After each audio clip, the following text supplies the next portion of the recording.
Every plane has a story. Cedar Rapids ground, steerman flight 188. This one's pretty impressive. It's a responsibility.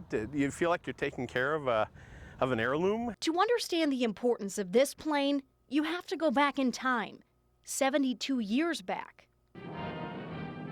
The year was 1940, and these Stearman PT-17s got pilots ready for World War II. We took 17 and 18-year-old kids and who had no experience of driving anything other than maybe a pickup truck and a combine to fly airplanes with this airplane. About 10,000 of them were built, but only about 1,000 are still flying today. These Rockwell Collins employees had their eye on the plane for a couple of years, and finally, the skies aligned. Stearman 188, maintain at or below 2,500. It's a real honor and a privilege to be able to own and operate a piece of equipment that worked through the war. Alan Breitbart and Steve Tyson live to fly.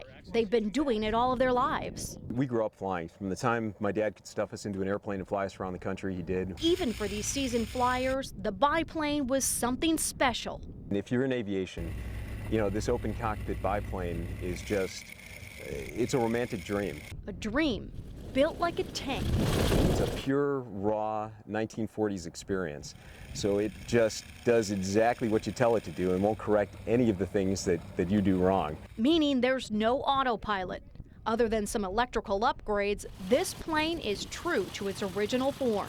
A Navy cadet from 1941 could jump in here and go fly it just fine. These experienced flyers had to do something special, learn how to actually fly, the way their fathers would have a generation ago.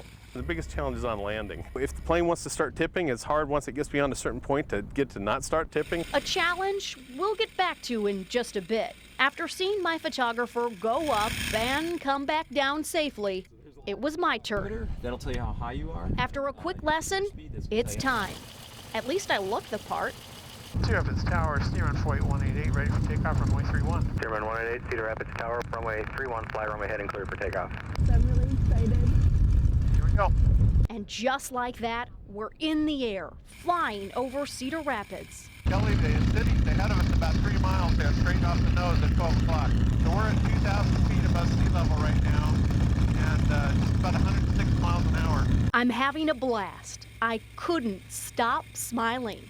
We got Veterans Stadium off to the left, coming up there, you got a 98.9. In a world of iPods and modern technology, to go into a throwback to 1940 to where there's really virtually nothing automated is a real nostalgic feel for people. Ultimately, though, it was time to go home.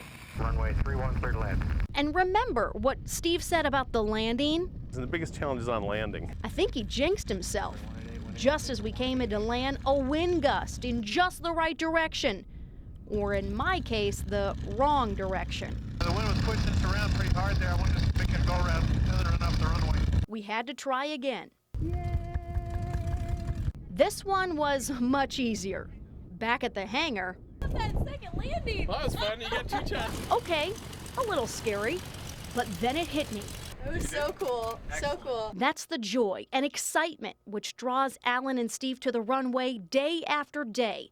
They're just as excited to fly now as they were as kids. We need more pilots. We need more kids to be inspired by aviation and have fun. And really, it's just fun.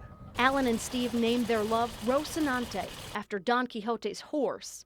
It's Spanish for workhorse, and that's just what she's been. From training aspiring fighter pilots to opening the eyes of yet another generation, Rocinante just keeps doing the job she was built to do: fly.